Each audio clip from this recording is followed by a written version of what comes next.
Congratulations and blessings to all of you at the OU and to everyone who's participating in this program, celebrating this momentous event, the 50th anniversary of Yom Yerushalayim, Jerusalem rebuilt and reunited as the home of the Jewish heart.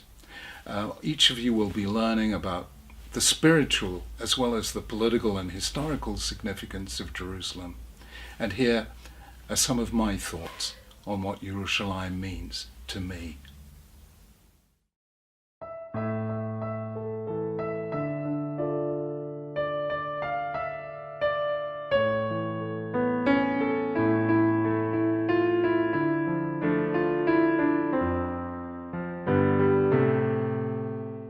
There has never been a love story like it in all of history, the love of this people for that city. Jerusalem is mentioned something like 660 times in Tanakh. And even though the temple was destroyed twice, and even though the city has been besieged 23 times and captured and reconquered 44 times, Jews never ceased to pray for Jerusalem, about Jerusalem, and facing Jerusalem. Somehow it was where every Jewish prayer met and ascended to heaven. And there's been nothing like it. Other cities, other faiths may hold Jerusalem holy, but they have holier places. Rome, Constantinople, Mecca, Medina. Jews only had this one city. A tiny city, but somehow it was the place, said Maimonides, from which the divine presence was never exiled. In those critical and tense weeks before the Six-Day War, I was just coming near the end of my first undergraduate year at Cambridge University.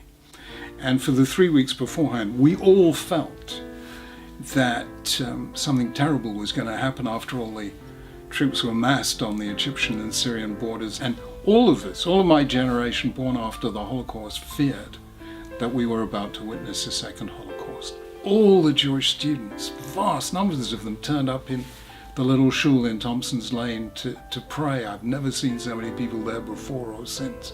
The atmosphere was absolutely intense. And for me, it was life-changing.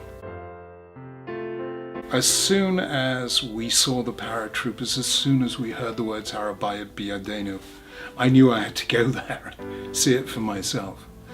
And I went there, and looking down from Har HaTzofim, from Mount Scopus, down on the old city, I suddenly realized that I was standing at the very place that the Mishnah and Gemara talk about at the end of Makot, when Rabbi Akiva and 3 of his rabbinical colleagues are standing on Har HaTzofim, looking down on the ruins of the temple, and the other rabbis are weeping, and Rabbi Akiva is smiling. And he says, "Why are you weeping?" And they say, "Look, the Holy of Holies, and it's ruins. A fox is walking through there. The place that only the holiest man, the high priest, could enter only on the holiest day, and now it's ruins. Of course we're weeping. Why are you not weeping?" And Rabbi Akiva said, because there were 2 prophets who gave prophecies. One, Micha, saw the city in its destruction, and another one, Zechariah, saw it rebuilt, and saw it as a place where Od Yeshvu Zakenim Uzakenot Berchovot Yerushalayim, where old men and women would sit at peace in the streets of Jerusalem, and the streets would be filled with the sounds of children playing. So if I have seen the fulfillment of the prophecy of destruction, am I not convinced that there will one day come true the prophecy of rebuilding and restoration? And as I stood where Rabbi Akiva stood 2,000 years earlier, I said to myself, if he had only known how long it would take, would he still have believed? And then I suddenly realized, of course he would still have believed, because Jews would never give up hope of Jerusalem. We never allowed it to escape our minds. In any of our prayers, at our weddings, we remember Jerusalem. Every time we comfort mourners, we say, Hamakom Yanachem Etchem B'toch Sha'avelei Tzion V'Yerushalayim. You know, Jews were a circumference whose center was Jerusalem. And I suddenly realized that people that could never forget this holy city. would one day come back.